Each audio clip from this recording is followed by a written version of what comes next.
Hello everyone, welcome to my YouTube channel Pragya classes.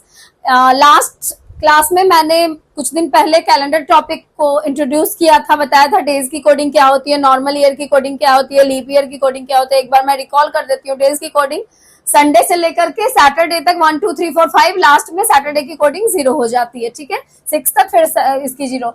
और normal year आपका 365 days का होता है, और लीप ईयर हर एक 4 ईयर के बाद आता है, उसकी वो 366 डेज का होता है, ठीक है।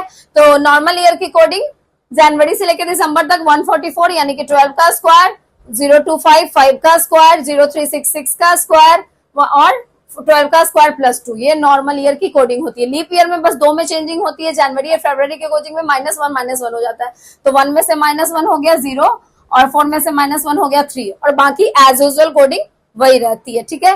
तो आज हम लोग क्वेश्चन करने आ रहे हैं। तो क्वेश्चन में फर्स्ट टाइप 1 का क्वेश्चन करने आ रहे हैं कि 15 अगस्त 1947 जिस दिन हमारे देश को इंडिपेंडेंसी मिली थी, जिस दिन हमारा देश आजाद हुआ था, उस दिन कौन सा दिन था, विच डे, कौन सा डे था, ठीक है। तो इसके लिए स्टेप बाय स्टेप मैं बताऊंगी, अच्छे से समझाऊंगी। एक क्वेश्चन हम लोग करेंगे, फिर बाद में और भी क्वेश्चन करेंगे, और फिर आप लोग रीचेक भी कर लेना, कैलेंडर से चेक करके आप मतलब चेक कर लेना कि ये सही है कि नहीं है ये प्रोसेस। तो सबसे पहले हम लोग चेक करेंगे लास्ट का जो 2 डिजिट है, 1947 का लास्ट 2 डिजिट 47 है, मतलब 4 से डिविजिबल है या नहीं है। तो 4 से डिविजिबिलिटी का रूल है कि लास्ट का 2 नंबर अगर 4 से डिविजिबल है तो वो पूरा नंबर 4 से डिविजिबल, अगर 4 से डिविजिबल है तब वो लीप ईयर होगा। तो सबसे पहले चेक करेंगे कि लीप ईयर है या नहीं है। तो लीप ईयर नहीं है, ये फर्स्ट चेक हो गया। सेकंड थिंग, इसी 47 को हम लोग 7 से डिवाइड करके रिमाइंडर लिखेंगे। अगर 47 को 7 से डिवाइड करेंगे तो रिमाइंडर हमारा क्या आएगा, रिमाइंडर हमारा 5 आएगा, ठीक है। इस 5 को फिर यहाँ पे लिख देंगे रिमाइंडर। अब फिर इसी 47 को हम लोगों को 4 से डिवाइड करके क्वोशिएंट लिखना है। तो इसका क्वोशिएंट क्या आएगा, 4 से डिवाइड करेंगे तो क्वोशिएंट हमारा 11 आएगा। तो यहाँ पे क्या किए, 7 से डिवाइड करके रिमाइंडर लिखे, यहाँ पे 4 से डिवाइड करके क्वोशिएंट लिखे। यहाँ तक पे कोई प्रॉब्लम, कोई डाउट, ठीक है। अभी थोड़ा सा लंबा प्रोसेस लगेगा, लेकिन आप जब सॉल्व करने लगोगे तो ये माइंड में आप कैलकुलेट करोगे। फिर अगस्त की कोडिंग लिखनी है। अगस्त की कोडिंग नॉर्मल ईयर, क्योंकि लीप ईयर नहीं है, अगस्त की कोडिंग नॉर्मल ईयर में क्या है, 3 है। लीप ईयर में भी 3 है, क्योंकि दो ही में चेंज होता था, सिर्फ जनवरी और फरवरी में चेंज होता है लीप ईयर और नॉर्मल ईयर में। तो इसकी कोडिंग क्या है, 3। तो यहाँ पे 3 कोडिंग लिख दी, ठीक है। अब इस 15 को हम लोगों को फिर से 7 से डिवाइड करके रिमाइंडर लिखना है। 15 को अगर 7 से डिवाइड करेंगे तो रिमाइंडर क्या आएगा, रिमाइंडर हमारा 1 आएगा, ठीक है।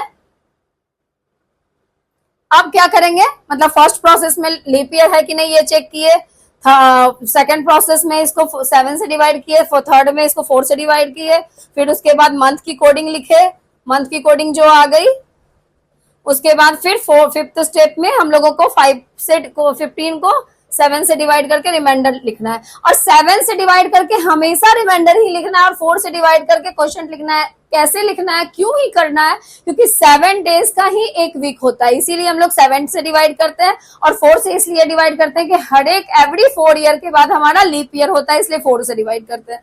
तो 5 स्टेप में मैंने आपको बताया, लीप ईयर चेक करना है, फिर 7 से डिवाइड करके रिमाइंडर लिखना है, फिर 4 से डिवाइड करके क्वोशिएंट लिखना है, फिर इसकी कोडिंग लिखनी है मंथ की, फिर लास्ट में इसको 7 से डिवाइड करना। अब जितना जो आया है सबको ऐड कर देंगे, सबको हम लोग ऐड कर देंगे। तो 1 + 3 प्लस यहाँ पे ये क्या 4 से डिवाइड करके क्या आया था, इसका क्वोशिएंट, इसका 11 आया था, हाँ 11 यहाँ लिखा था मैंने। फिर उसके बाद 11, फिर उसके बाद 5, ठीक है। तो ये हो गया 16 17, ये 20। फिर जो आएगा लास्ट में 6 स्टेप 7 से डिवाइड करके रिमाइंडर लिख देंगे, वही हमारा आंसर होगा। तो 7 से 20 को डिवाइड करेंगे तो रिमाइंडर क्या आएगा, रिमाइंडर हमारा 6 आएगा। तो 6 जो रिमाइंडर आएगा, तो 6 किसकी कोडिंग है, 6 की कोडिंग क्या है, 6 की कोडिंग फ्राइडे है।